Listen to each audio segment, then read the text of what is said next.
building in our community?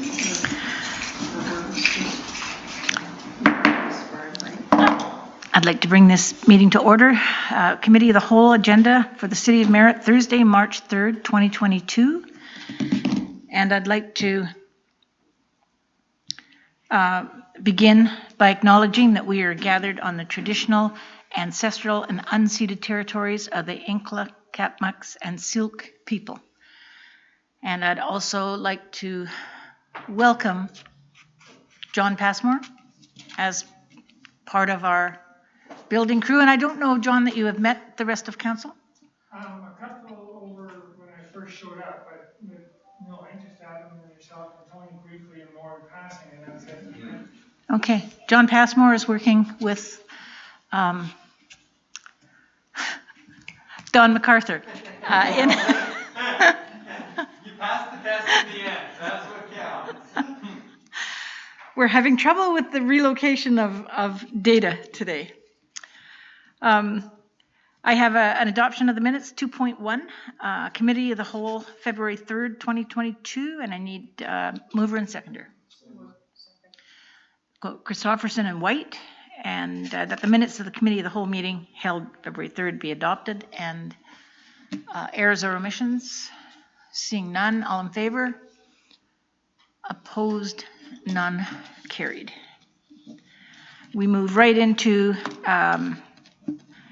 the new business, building bylaw update and energy step code implementation, and Mr. MacArthur. This time I remembered your name, thank you. And can you give us the staff report on this, please? Thank you, Your Worship. And as mentioned, I'm here with Mr. Passmore, who is our senior building official. So this project, obviously, being the building bylaw update and energy step code implementation, John is lead on this, and we're really excited about potentially moving forward on this project because it's a bit of a long time coming, as some of our bylaws have needed to be updated. This is one of them. So today we'll outline the proposed project and including our timeline and what's it all about. What are the sorts of things we're intending to do during this project. And I'll start with an overview of the building bylaw side of it, and then we'll cover a bit of the energy step code, and we have an explanation of what is an energy step code, and then we can talk about the timeline after that. So Mr. Lois, if you can move ahead a couple slides here.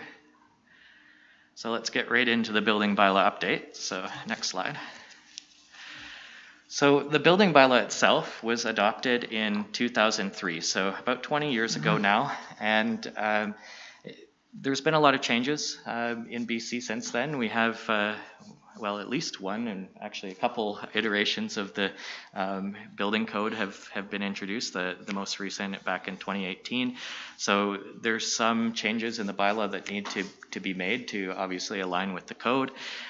We did have a revision of the bylaw in 2009, but there haven't been any updates to the bylaw since then. So it's been quite some time. So there's quite a few updates needed, and in fact, when John and I started going through the bylaw, we were thinking, well, maybe we can just update what we have, but it's going to actually be less work to just start from new. Thankfully, though, there is a great template that MIA has. So we're actually going to start from their template and revise it as we need to be merit specific. Part of this will be a fee review because the fees have not been changed or updated since the bylaw was adopted. So for 20 years, we've been using the same fees. And as you might suspect, the fees no longer cover staff time to process applications. So certainly the fees need to be reviewed. And then, of course, the energy step code. So this is a mandatory legislative requirement by the province as of this year. And we need to have a section in the bylaw that speaks to the energy step code, and then it will be in use in Merritt. So those are the main sorts of changes, and it is quite extensive. Like I say, we're basically starting from scratch on the bylaw, but thankfully that MIA template is going to be a real help for us. So the next step that we would do on this project is to go up to engagement, a first round of engagement, and talk to developers, builders, real estate agents, and property owners on what they would like to see for desired changes in the bylaw. And then we'll take that information back and then obviously start drafting a bylaw and go back out to those same groups at the end when the draft is ready.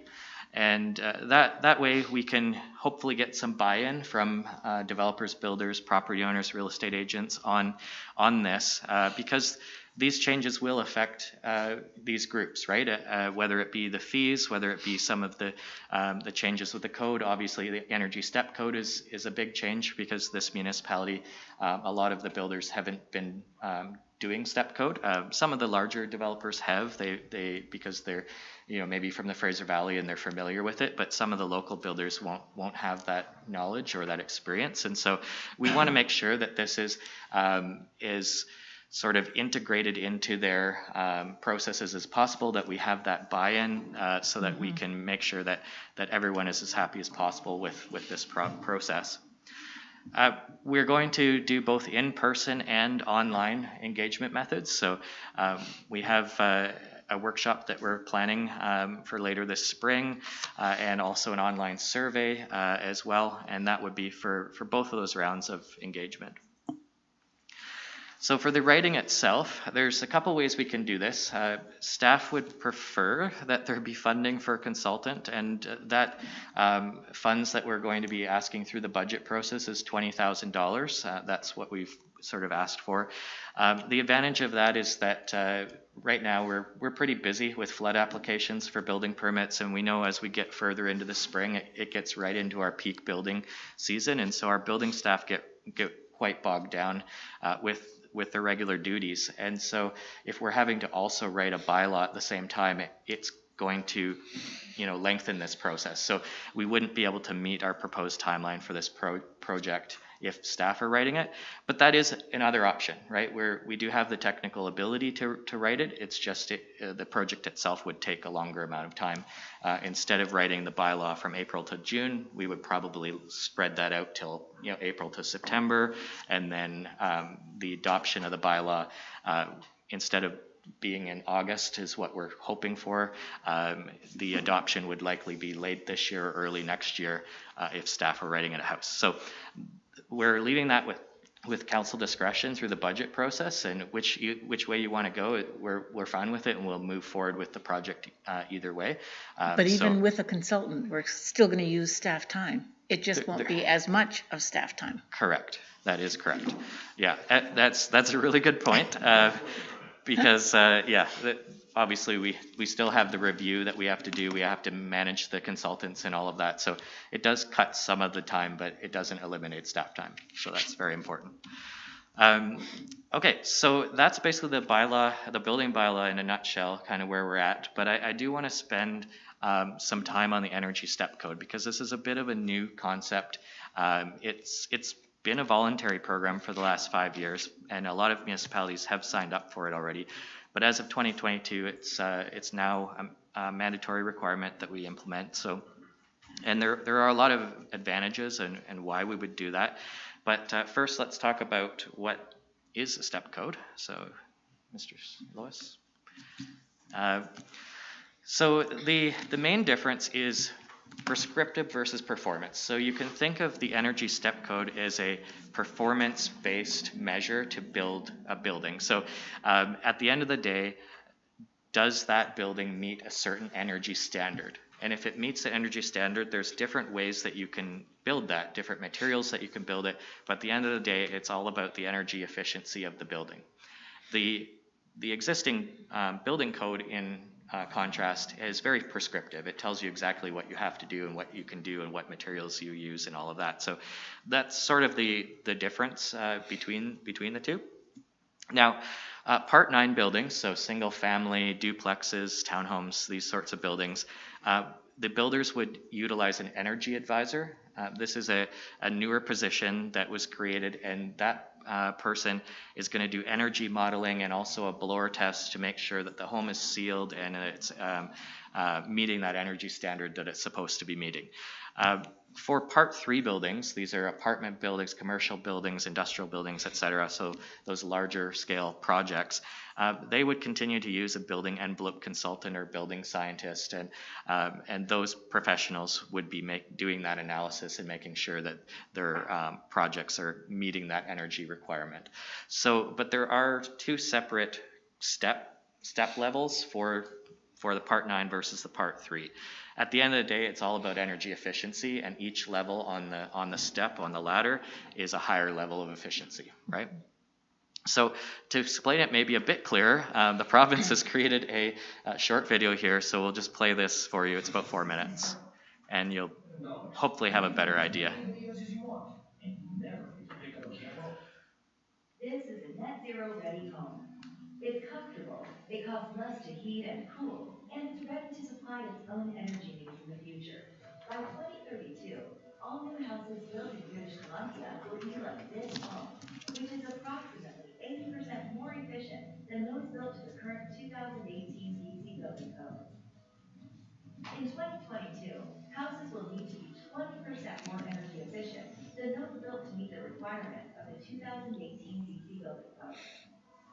By 2027, 5 years later, the requirements will increase again, and houses will need to be 40% more efficient than the current code.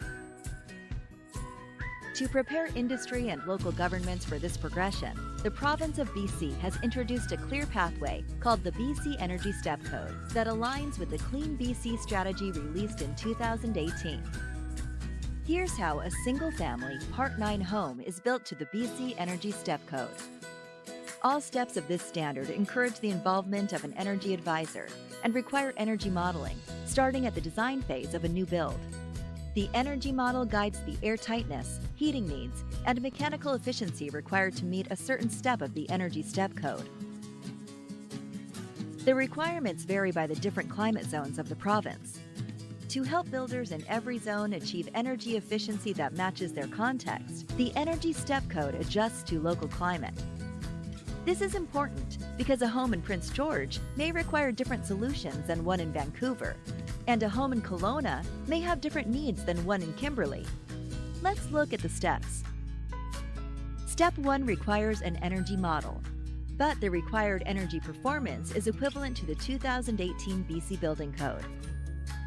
The middle steps, steps 2 and 3, require higher energy performance than the 2018 BC Building Code.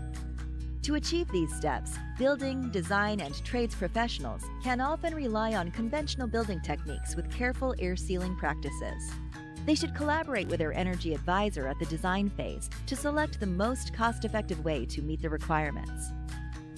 For Part 9 buildings, Step 4 marks the beginning of the upper steps. To achieve the upper steps, builders and designers will need to adopt a more integrated approach and may need to incorporate more substantial changes in the building design, layout, framing techniques, mechanical system selection, and materials.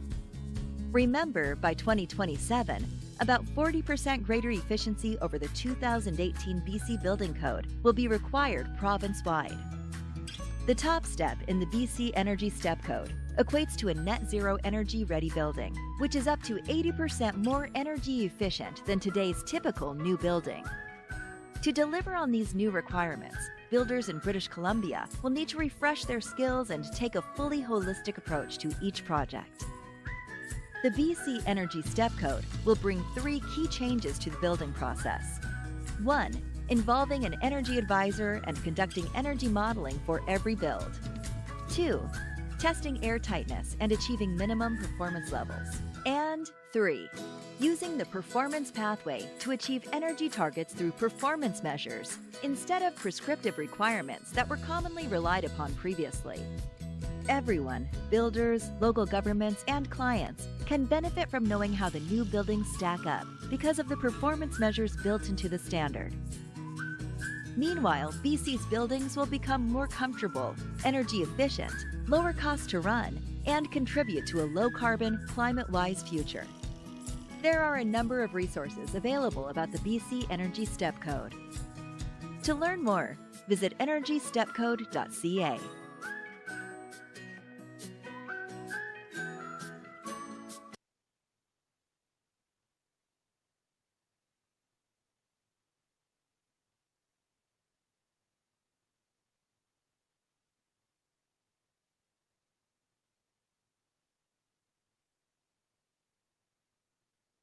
in there at the end of the video.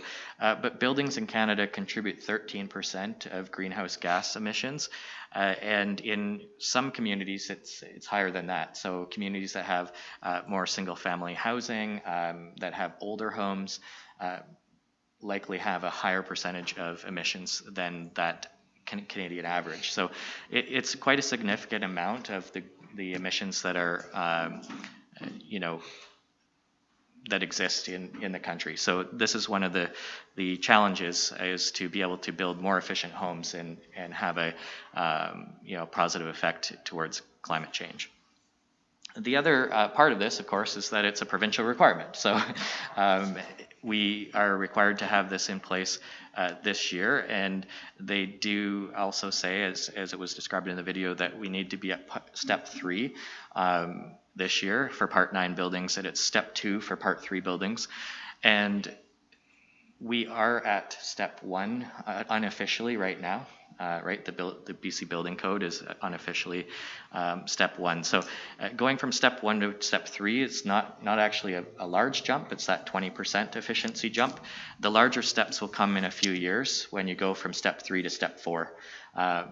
Because the efficiency has to jump. And then from step 4 to step 5, which is net zero ready, that's quite a jump as well. So once we get into the latter half of this decade, that's when there will be larger costs for builders and more significant changes, quite frankly, to how houses and buildings are constructed.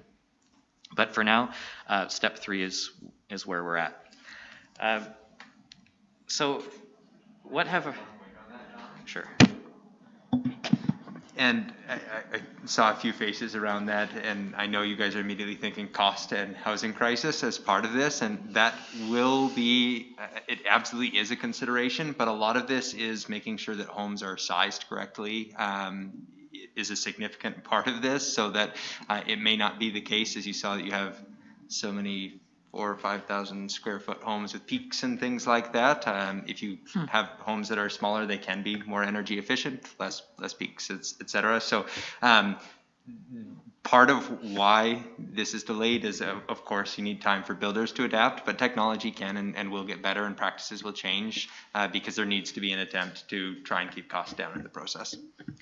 Yeah, and a couple extra points to that. One is that there are incentives at the step 3 level. So BC Hydro has some incentives for homeowners and builders, the federal government as well, provincial government, and it certainly is something that City Council could consider having additional incentives. Certain municipalities have implemented incentives around this as well. So that's something that during this project we would explore as potential options, and when we bring these back to council, that would sort of be laid out, and then you could make a decision around some of those types of things. The other part to this is that there is a demonstration video later in this presentation, and you can see some of the creative ways that builders or some of the materials that they're using and the different design techniques that they're doing to make this a reality. So one of the benefits that we haven't been part of the volunteer program for the last 5 years. Other municipalities have had a 5-year start on us, and they've created some really great ways to make these homes happen and buildings happen. So certainly we can take advantage, and our builders here can take advantage of other people's learnings, right, and other cities' learnings. So, and we can hope that once we, as a province, get our act together to get there, that the supplies or the products used may not be as high as they are right now. I mean, that's wishful thinking, I suppose, because everything is going to go up eventually, but supply and demand. Sure, and as more, certain products are used more, there's a better chance that they'll be available more readily. So that's a great point as well.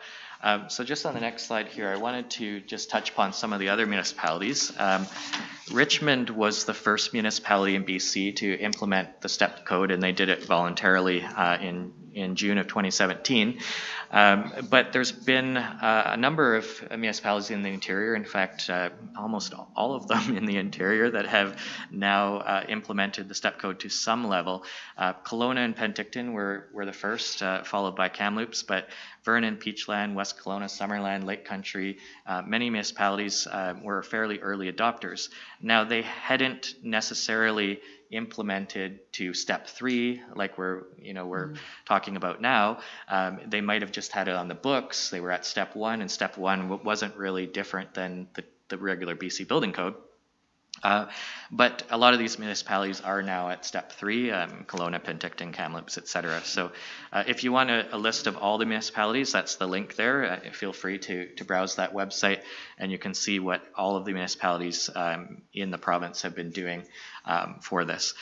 One note on that, the City of Vancouver is not included in this discussion, of course, because they have their own city charter, and as part of it, they have their own building code and regulations and all of that. So they're already at a higher standard than other municipalities in the province because they have their own building code. All right, so next slide here.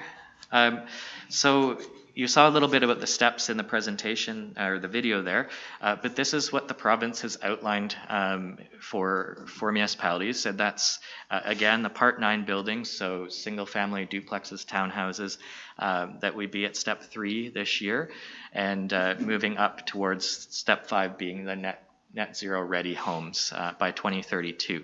Now, this timeline may be revised. I've heard some rumors that it could be a quicker timeline because the federal or the national building code has 2030 as their guideline for net zero ready. So BC's timeline is 2 years later. So we may see some change to this, but I don't have anything concrete to say that now. I've just heard some things. So.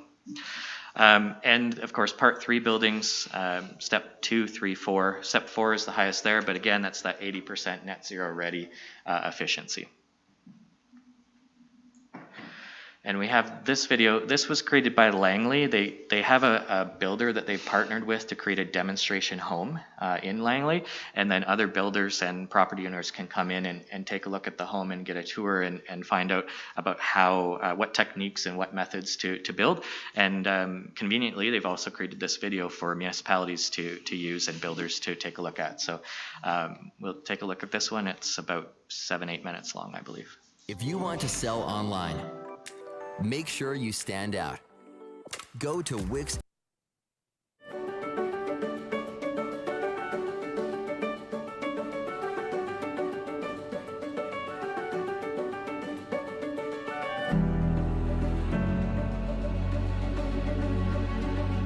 The township has been an industry leader in collaborating with builders to construct energy-efficient buildings since the introduction of the Green Building Rebate Program in 2014. With the township adopting the Energy Step Code for use in 2019 moving forward, this demonstration home is a great approach in showing the different methods that can be used to achieve the various steps. I decided to partner with the Township of Langley to use this demonstration home to teach other builders and realtors and inspectors and homeowners on what it takes to build to the step code, to see the industry get better, and to build better homes for less money is where my heart is at. The Township of Langley's adoption of the step code has not changed how we build our homes, because we typically build at a step 3 level already. So many of the techniques that we need to hit the step code, we've been doing that for years. Well, every home is modeled differently, but typically a step 3 house will have insulated concrete forms.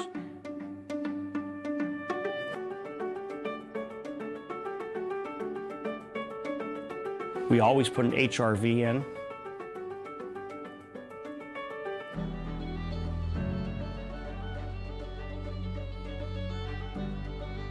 We're using good quality windows.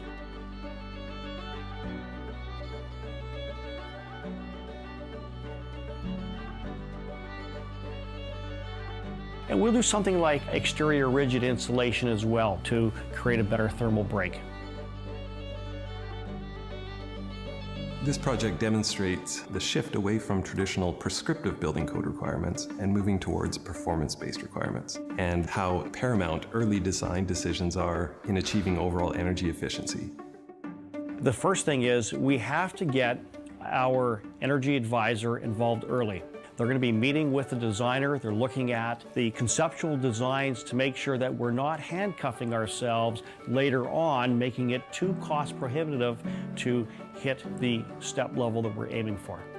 The energy advisor then can provide them with different options on what type of insulation they can use, what type of heating system.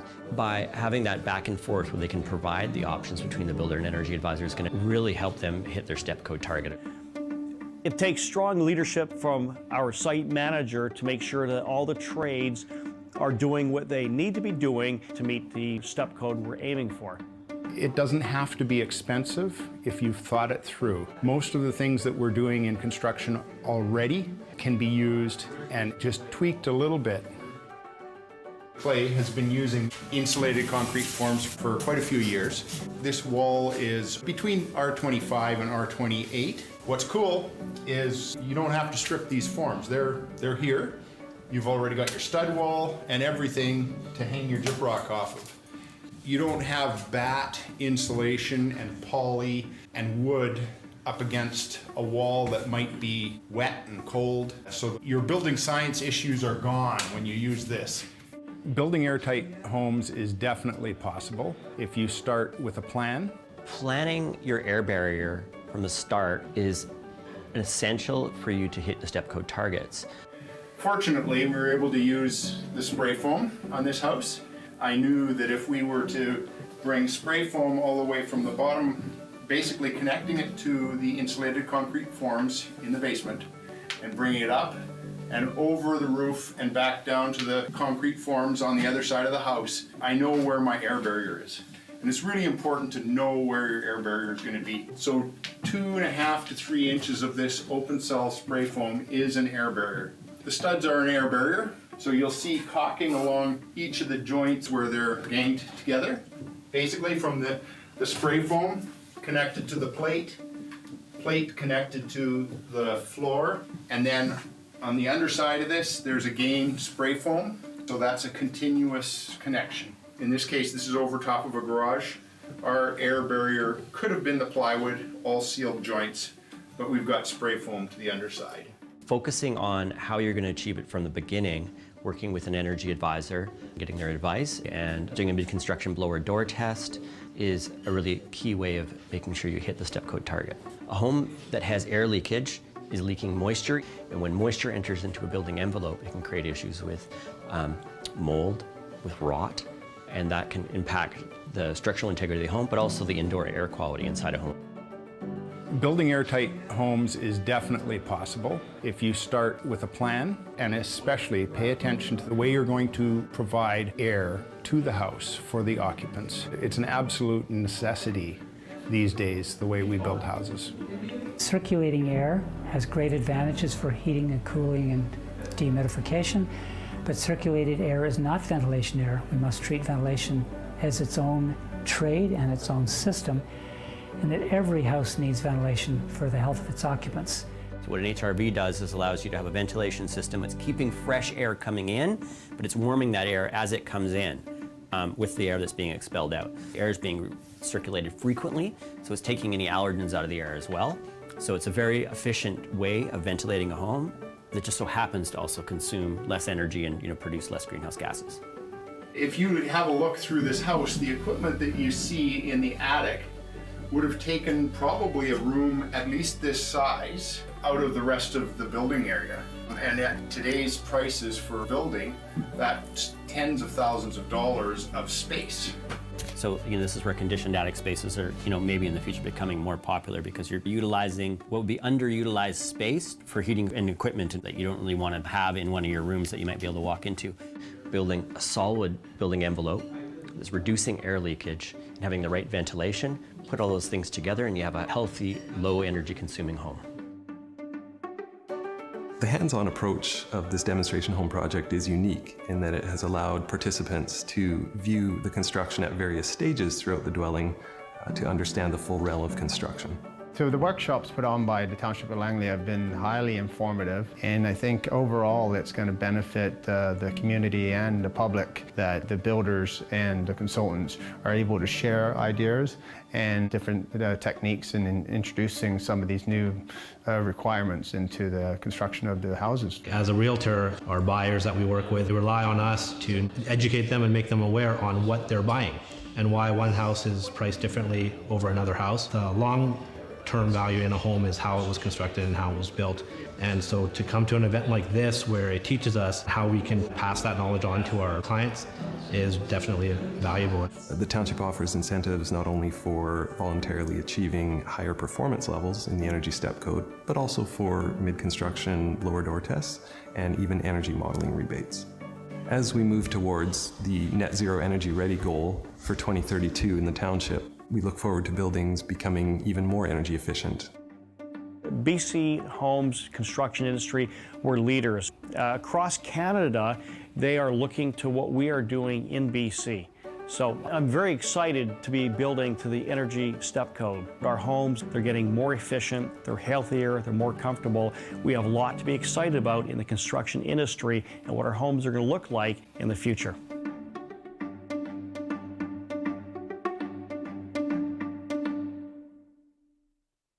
What if you could get rid of your kitchen garbage at the push of a button?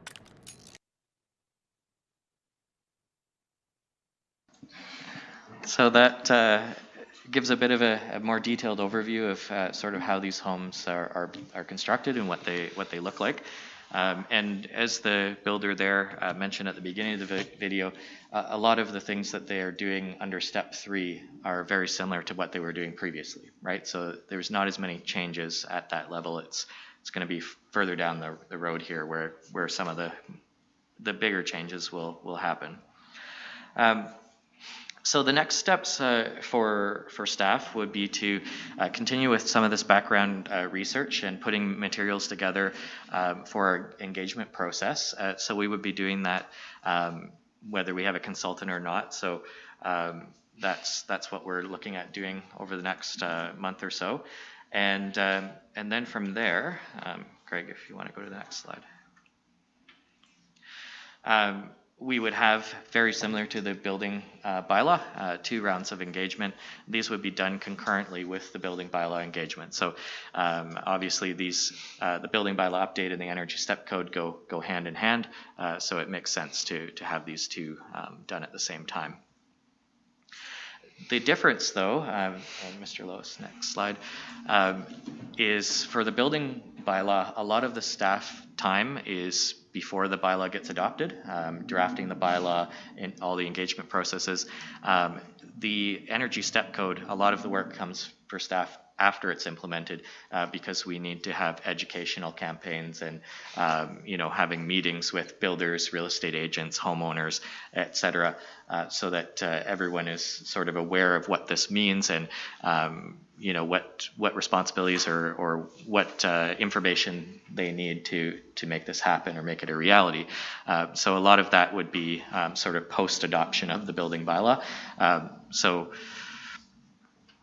that's kind of where we're at with planning our timeline, and that brings us to the timeline. So right now, of course, we're at March 3rd, the Committee of the Whole meeting. We're hoping this month to launch a dedicated web page for this, like we have done for the OCP, zoning bylaw, etc. in the past.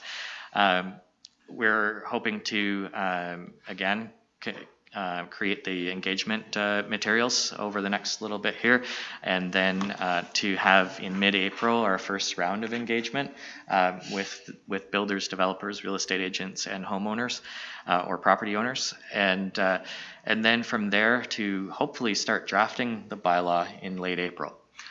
So this again, having it drafted by mid-June. That's sort of if we have a consultant helping us there. It's also a very ambitious timeline, even with a consultant.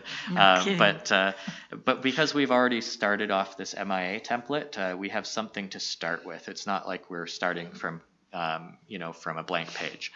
And then from there, having a draft engagement sort of early summer, bylaw revisions during the summertime, and hopefully be at council on July 19th for first, second, and third readings as a sort of best case scenario.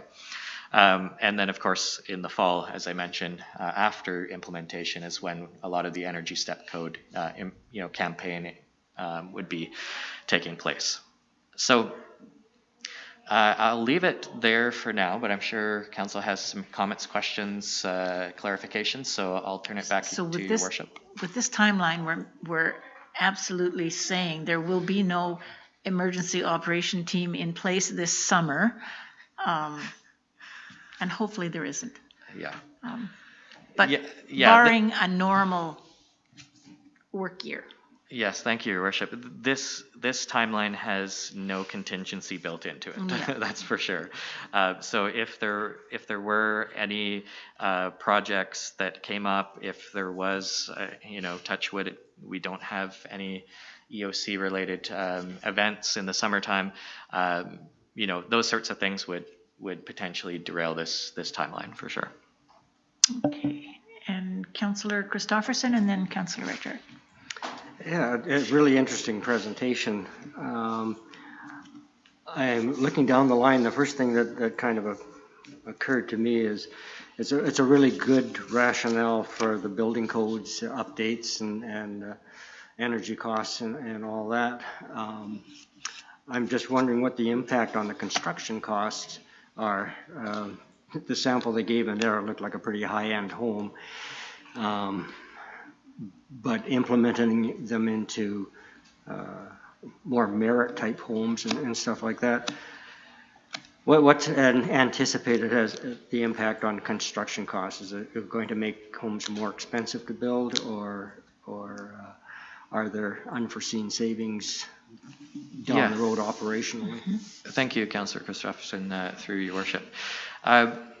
That will depend on certain factors. So there will be an increased cost, but will that cost be mitigated by provincial incentives, federal incentives, potentially municipal incentives? And also, as mentioned, step 3, it's not a large difference in terms of cost from step 1. So there's been some studies on this, and I've seen some numbers online, but I don't want to quote anything off the top of my head. So we would certainly bring those back to Council at a future presentation. But the cost difference between what's happening now for building and what step 3 is, it's not a huge amount of money. We're talking in the thousands of dollars, not tens of thousands of dollars. So. And like I say, that could potentially be partially mitigated or even more than partially mitigated through incentive programs. So. Part of one of the biggest things, the difference to go to step 3 is they have to hire whoever's building the house, the contractor, the homeowner has to hire a certified energy advisor.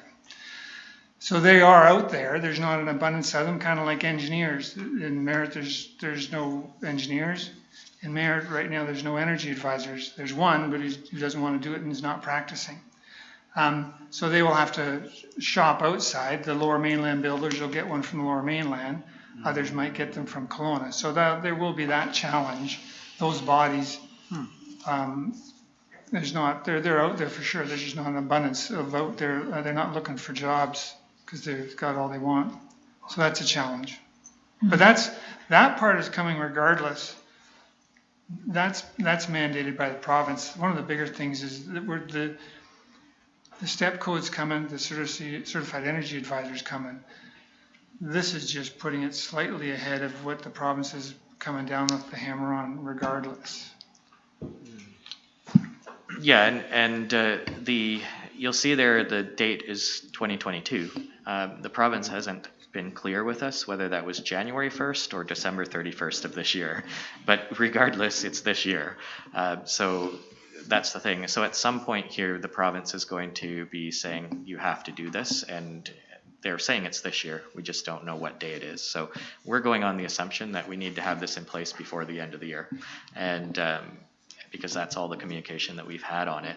But back to your point on cost, Mr. Passmore mentioned the energy advisor, and you saw in that demonstration video there that the Township of Langley, for example, gives an incentive towards the blower door test. So they give a financial incentive to builders that covers that cost. So that's part of the energy advisor's cost. It's not their entire cost because they have to do the modeling as well, but the blower door test is covered by that municipality. So again, it really comes down to are they getting incentives through BC Hydro? So for example, the HRV, BC Hydro gives incentive towards an HRV system. Are they taking advantage of federal incentives? Are there any municipal incentives? So that's going to partly determine what those additional costs would be. But is there not also a reward for the homeowner in the end in terms of energy costs, in terms of better energy? I don't know what I mean by that, but healthier furnace systems and... Absolutely, Your Worship. So there's a few benefits. One is financially, because if you have an energy efficient home, your energy bills are going to be lesser. There's also the air quality of the home. So you saw in the one video there that HRV systems pull allergens out of the air because it's circulating the air more often. And then, of course, there's a community benefit as well, or a planet benefit, is that we have, reduced climate change impacts or effects. And of course, we've dealt with a few of those in this community in the last year. So,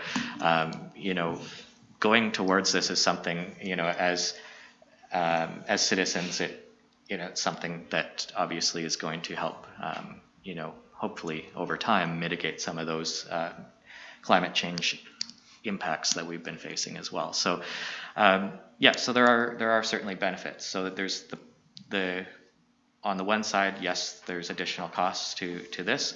On the other side, there's cost benefits as well, as Your Worship mentioned, for homeowners. So, thank you. And Councillor Etchart.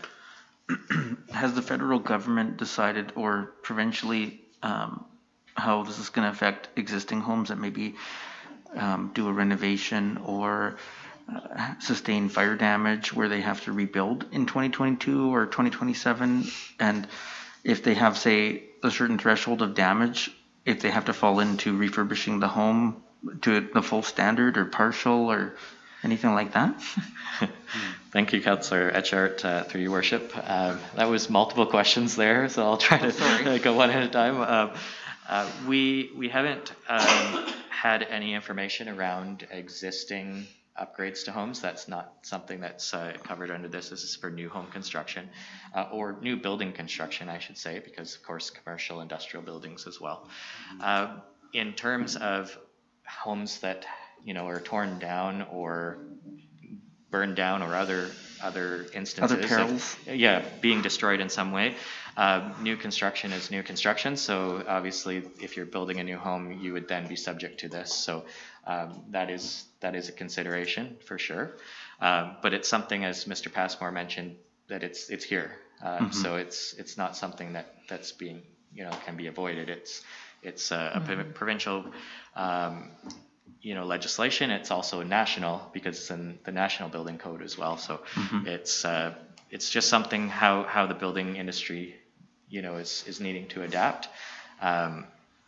So are there some of those considerations though? Absolutely. Councillor Fair, do you have your hand up? I do, thank you. And my apologies for being late to the meeting today. So I kind of jumped in at the tail end of the question I'm about to ask, so my apologies if this was already answered, but it seems as though we're late to the game, and the majority of other communities of our size have already adopted the STEPS program. Is that correct, Mr. MacArthur? Fair, through Your Worship. Yes and no. We're late in that we weren't involved in the voluntary program. Since 2017, municipalities have been able to voluntarily sign up for the STEP code, and certainly many municipalities have done that. But as of 2022 is when it's become mandatory. So there are municipalities that haven't signed up would be doing now. So we're not late in that, it's required now, but we certainly weren't part of the voluntary program. And as I mentioned earlier, there is an advantage to that in that other municipalities have tested this, and now we can learn from them, and builders can learn from the builders that have been doing this in other municipalities here in the Southern Interior and Fraser Valley, et cetera. So, but are we the first municipality to implement this? No, we're not. Yeah, I just want to get an idea of where we sit in relation to the other communities. Thank you. We're certainly not the last. We're nowhere near the tail end. There's lots around. Okay, Mr. Smith, and then Councillor Christopherson, did you have a second one? Going to apologize, Your Worship. I'm not normally in the question business, but allow me one opportunity. My mind, of course, is going to how we court an energy advisor for our local community. Is there an educational requirement, or is it only taking the exams and getting certified with NRCan in order to become an energy advisor? And do you have an idea as to the intensity of that process?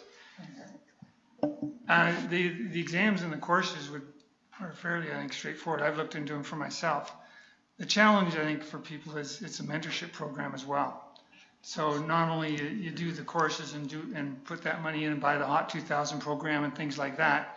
If that was all it was, I think it would be a wash with energy advisors.